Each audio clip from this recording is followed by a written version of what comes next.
Keith, did you get all your technical difficulties worked out?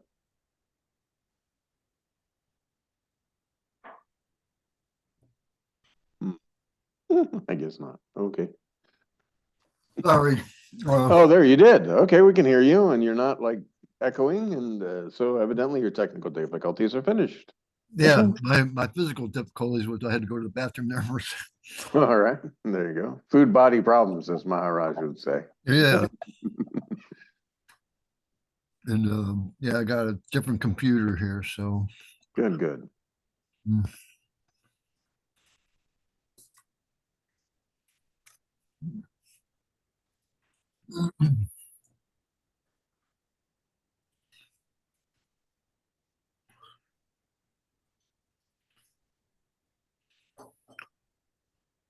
So it was interesting last week hearing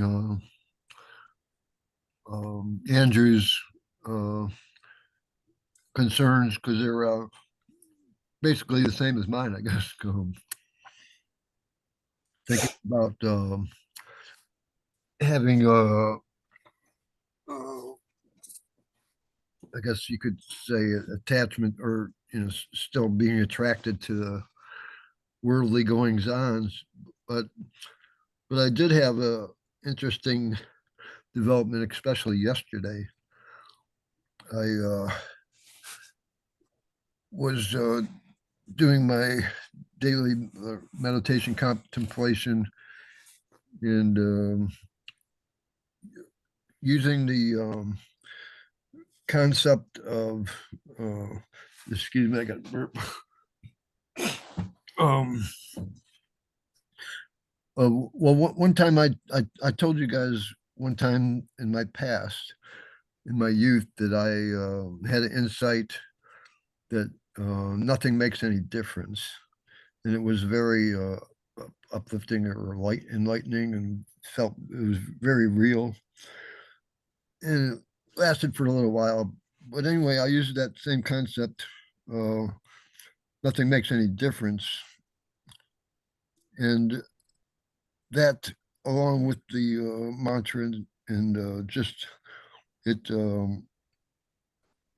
I recognized the difference between form and formlessness, and it was very, distinct, or like, well, I'm not, I don't know if that's the right word. It was very clear that there was a what form is and what formlessness is, and I was just able to enjoy that. And anyway, overall, it seems to be making it easier for me to connect through mantra to the formlessness and recognize it better. And so I'm happy with that development. And but that thing about not making any difference, uh, it was taking me to edge of. It almost appeared like I was going to have to die to all the differences that my mind makes related to form. And I thought, well, that's fine with me. that's what I'm looking for. And so, I guess that's all for now. Well, the thing that I would say is difference for whom, you Uh-huh. know, and if you understand your true formless nature, then everything is happening. There are differences within the bubble of illusion. Uh-huh. And you could say, what difference does it make in your dream? You're having a dream and all the, but you're actively participating in this dream. Uh-huh. You really don't have a choice. Like you can't say, well, I'm just going to sit here because nothing I do makes any difference. But the I that is Mm. trying to sit here, you're automatically separating yourself from this when you say there's no difference. Uh-huh. Because if you just remain with your selfless self, there's no difference, but without Well, having to use the words or even the concept of difference, yeah, because there's nothing. that's what I'm saying, and um, yeah, I recognize that it's at least to a better degree than I previously. It seems to be forming sort of like a background of my experience, and I sort of got um, I got an idea of what you meant by the mantra running in the background. It's like what the mantra delivers you to formlessness, and the formlessness is like in the background of form as the forms are, doing their thing. But they're all differences, and all form is related to body and mind. Whereas I am not related. Like I could see that the formlessness was not related to the form. Correct. And then I could sort of understand what you're talking about when you say the whole universe could disappear, but I'm still there, kind of. It wouldn't affect you at all. Yeah. There's no effect on the form, me as formlessness. Because just like in a dream, you lay down at sleep, it's formless consciousness of this dream consciousness in which all this form appears, plays for a time, and then disappears. So it doesn't affect the dream consciousness, nor does it affect the waking consciousness. All of these activities and all these appearances are happening within this bubble of illusion, but you're outside of that. When I say outside, there's no inside, there's no outside, but outside meaning you're not in that bubble of illusion. Yeah. Only because you've identified with the little dream character for a time can you see with inside the illusion and say, oh, there's a world, a dream world or a waking world.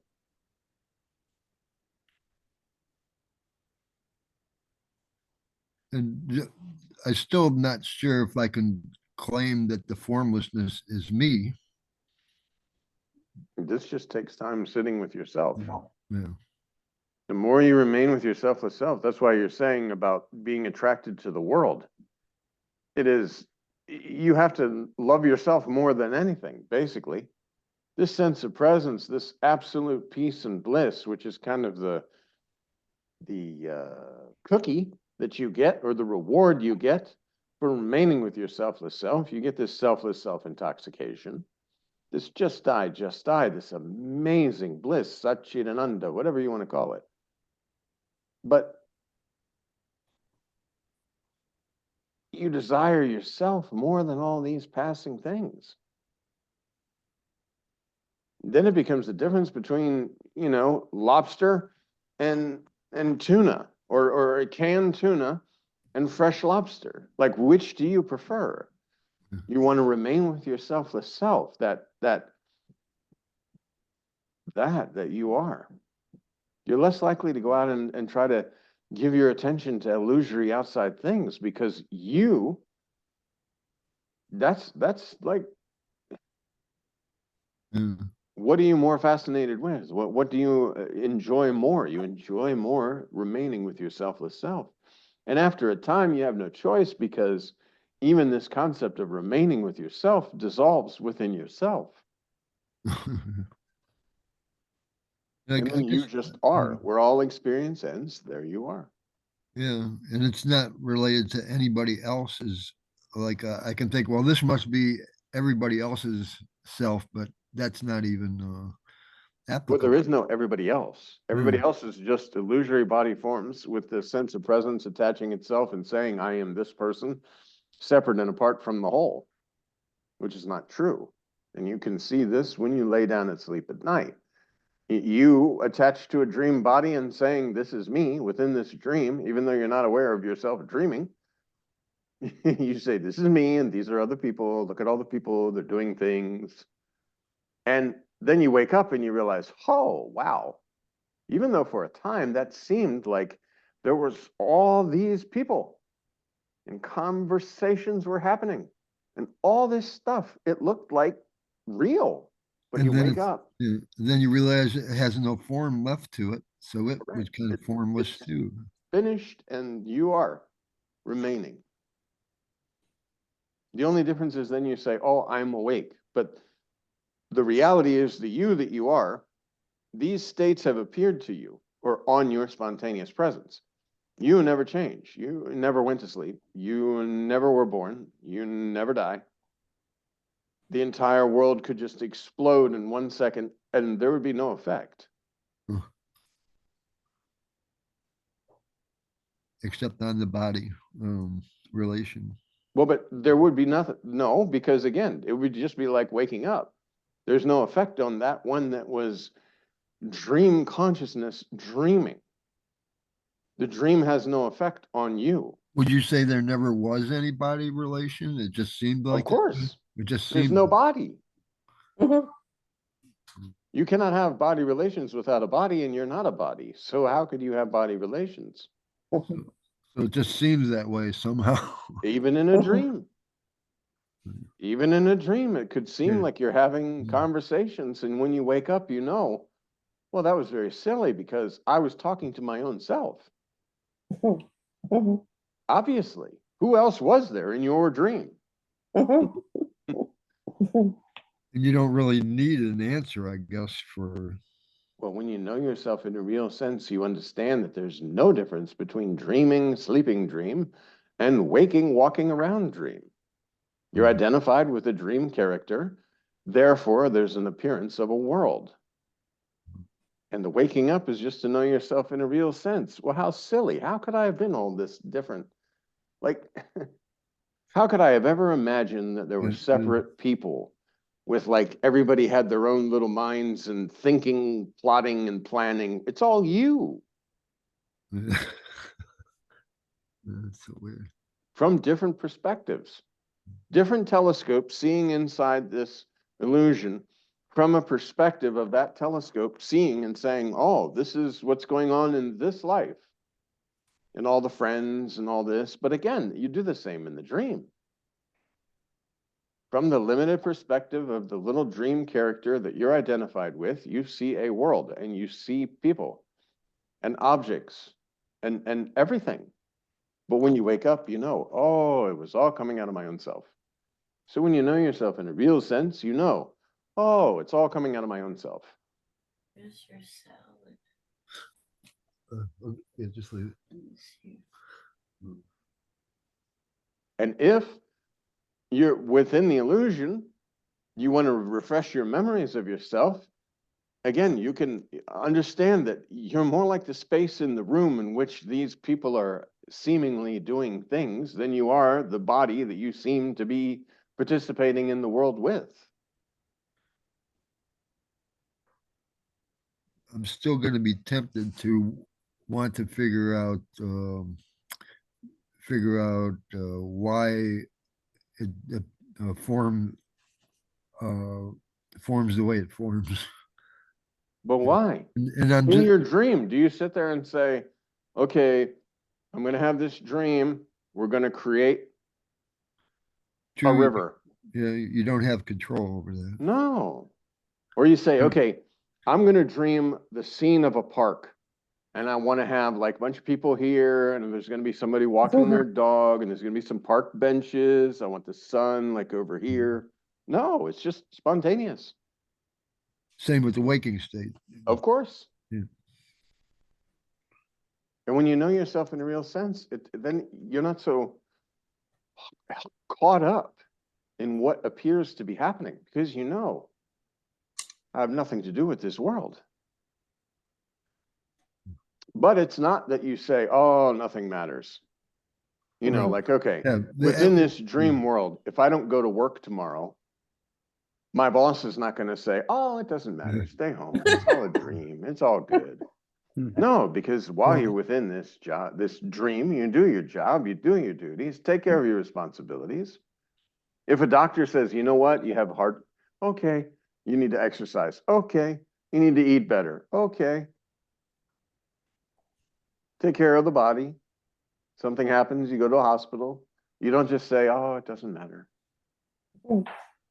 Without attachment, it's easier to change, for one thing. Well, without attachment, you say, okay, next step is I need to go to the hospital. Just like I spoke about before, the pacemaker situation, and remaining with mantra on the way to the doctor, on the way to the surgery, going into the surgery, just remaining with mantra.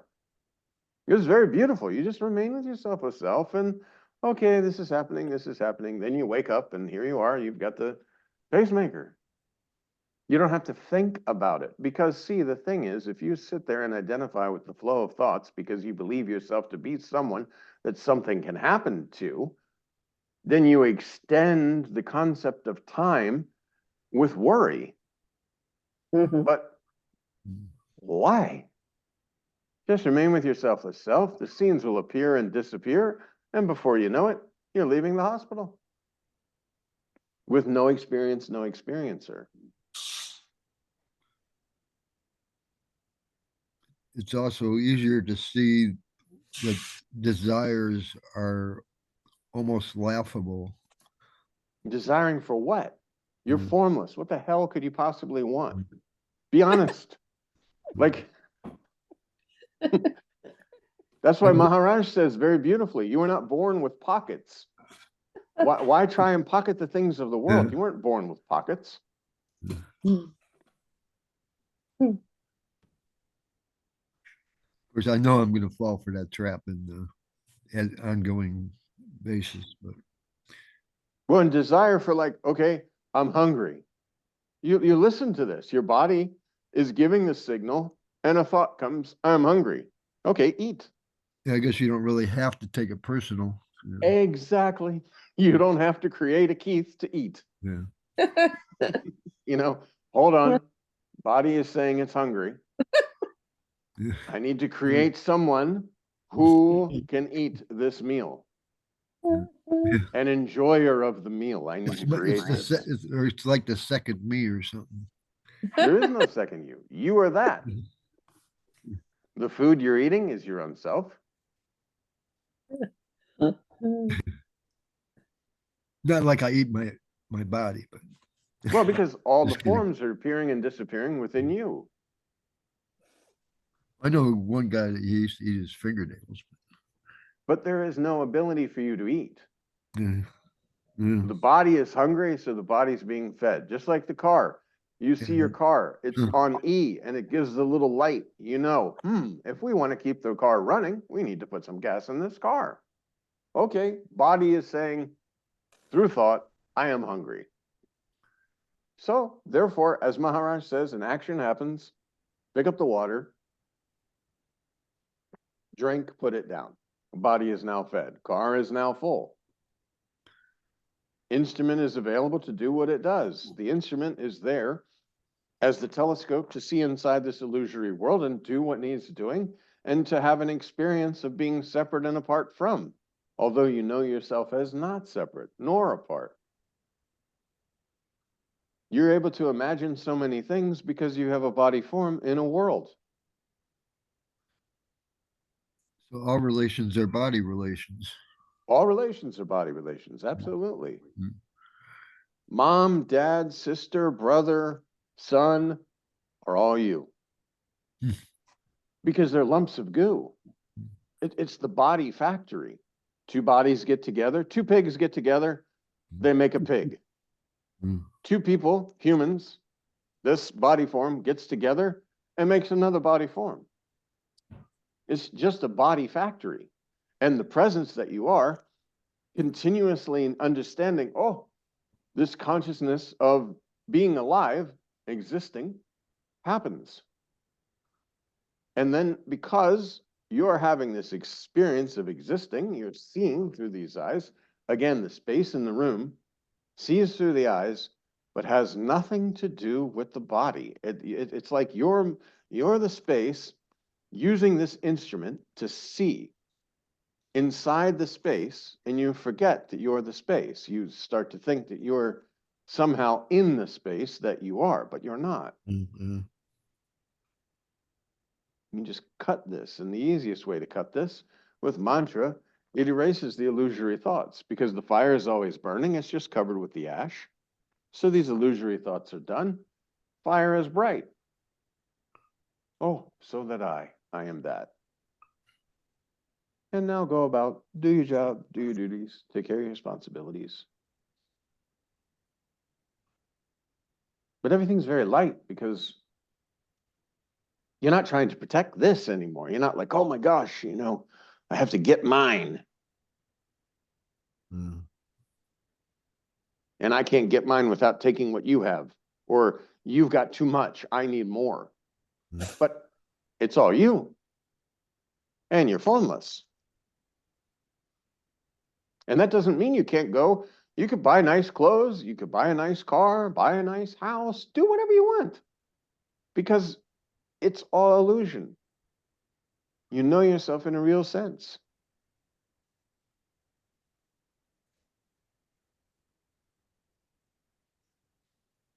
That's why Maharaj has spoken many times about it doesn't matter what you eat.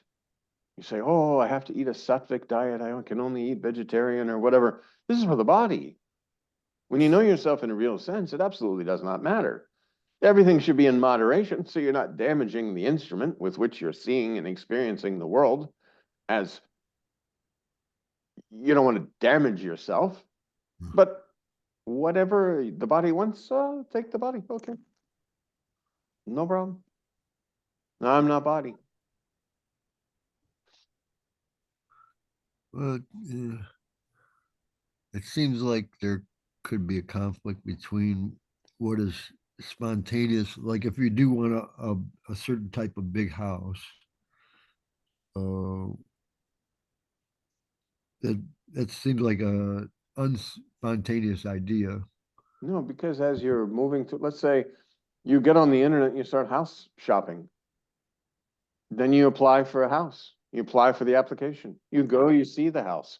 All of these are spontaneous in the moment. They don't need you to create someone doing them.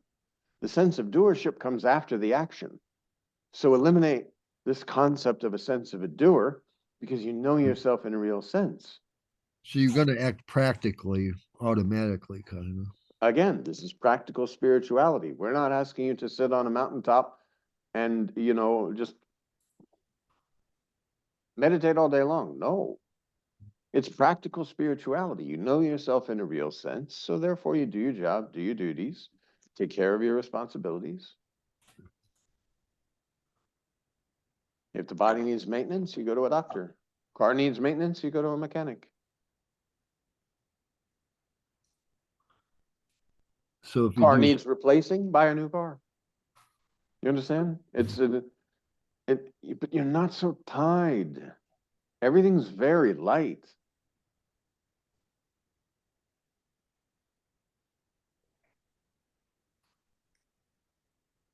Even it's like, family. You start to have issues with family. Oh, the family is bothering me, or my friends are putting pressure on me to do this or this. That's when you just sit there. Oh, because it's the thoughts that you're identified with as having these issues that are creating these illusory problems, which then provides you with stress. And then the body is interpreting this kind of stress as I am having all these problems. And you're sitting there just flowing along with the thoughts, lost. But you remain with your selfless self. All problems are solved within you. The answers to every problem are you. Because there are no problems.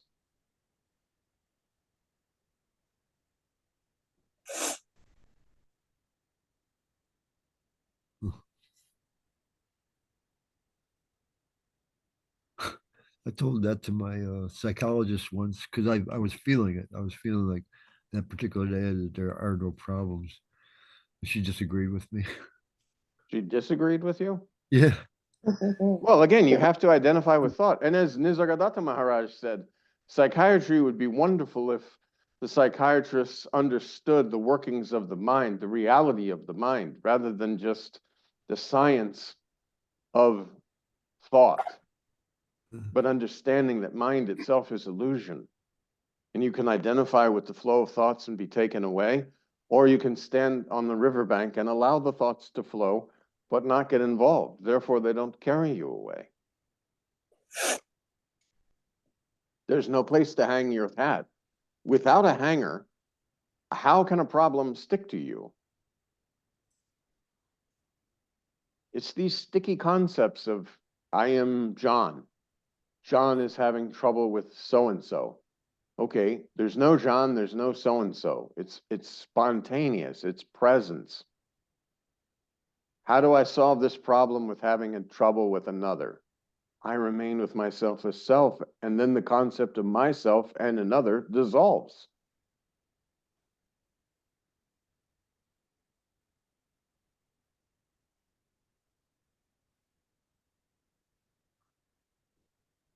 And I guess you're not going to be doing things that cause conflicts because you just won't react You'll be within according. yourself. There won't be the Mhm. ability for a concept of another to be created because you're remaining with yourself.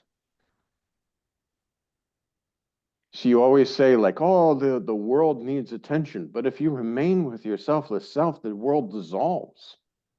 And it literally is just spontaneous action, scenes appearing and disappearing, because there are no others. There's no conflict because there's no you. You can literally look down and see your hands and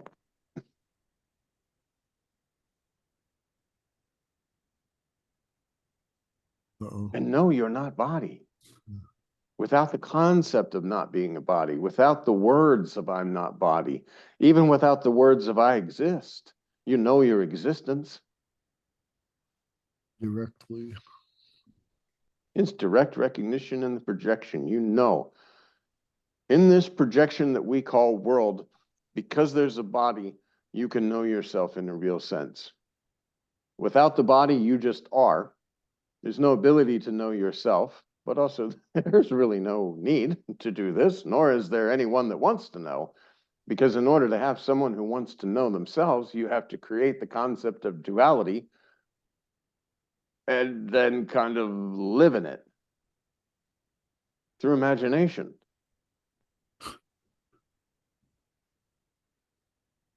Same with dream. Lay down at sleep at night, boom, dream world's created because of the knowledge of existence. You have deep sleep, there's nothing. Then the knowledge of existence, dream consciousness appears, populates a world. You identify with the dream character so that you can experience the concept of enjoying a world. And then you wake up. World is gone. The concept of you as a dream body is gone. And you suddenly realize, oh, just a dream. When you know yourself in a real sense, it's the same way. The illusory world appeared very real for a time. I was identified with the body, and therefore there was the appearance of a world. I needed identification with a world in order to create a story that I am living life. And the truth is, this is not true.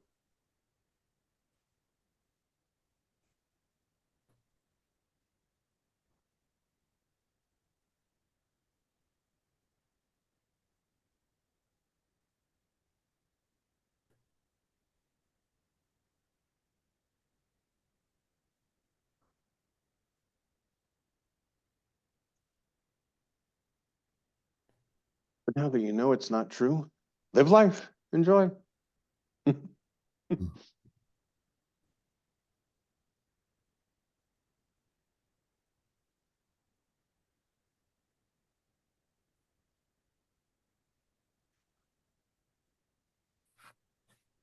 And what would you say about trust? You just trust, is trust involved? You sort of could say that related to the body, trust is involved.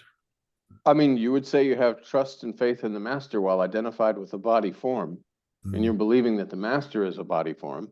The master has told you to remain with your selfless self, mantra, the world is illusion. Now it's up to you to discover this. So now you have to sort of trust that this is true, but discovering it for your own self will remove the concept of trust because it's direct realization. Oh, Then, well, obviously, I mean, I've noticed all along that as time goes on, I recognize, I do trust and recognize, because I recognize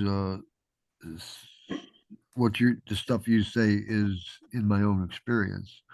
yeah, yeah. Well, that's, they call it, I think, the threefold, where you read about it, you hear it from a master, and then you directly experience it. It's like the threefold something. They talk about like you'll read it in scripture, and then there will be a master who will tell you, and then you'll have the direct experience. So it's basically like evidentiary, self-evident. It Self-evident. is, Yeah. you hear about it, or you read about it. A master tells you, yes, this is the truth. And then you experience it directly for yourself. And this is beautiful too, because then if somebody else comes and says, as Maharaj says, somebody says, oh, no, no, no, but you don't know yourself. You need to be many, many years in the ashram and doing Siva service, you know, and all these sort of things, or you have to wear the beads, or you have to do this, or you have to do that. But once you know yourself, it's like, okay, you do you. I'll just remain with my selfless self.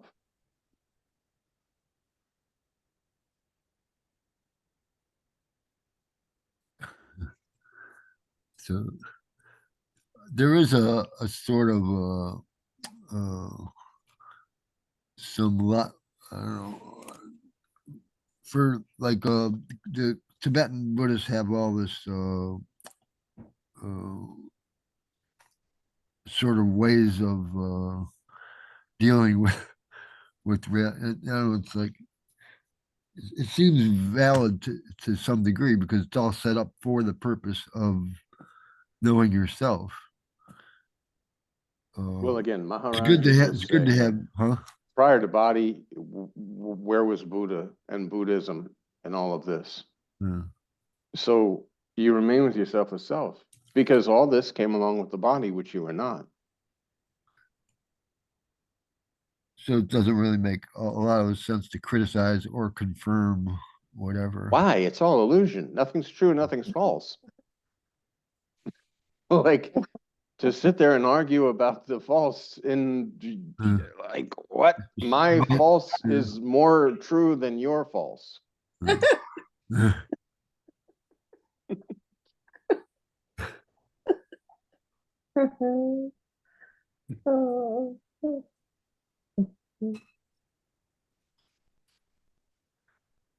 And I still have remnants in my mind, of course, of more, things being less, whatever. Well, and then you just remain with yourself as self.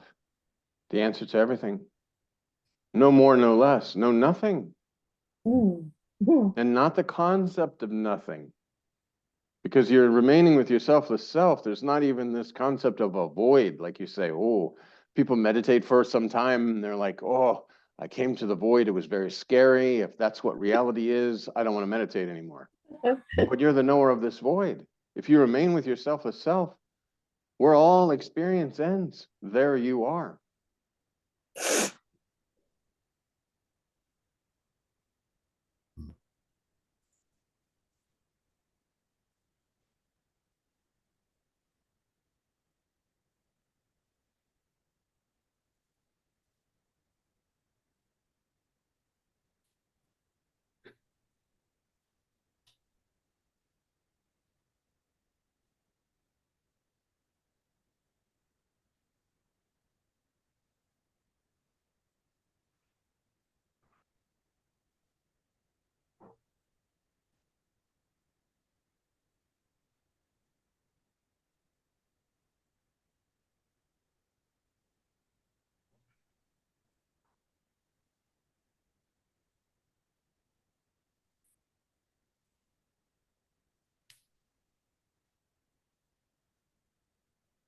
Way back when I first started actually meditating with a sort of Tibetan Buddhist type group, uh, it was a big, a surprisingly big retreat, a pretty large room filled with people.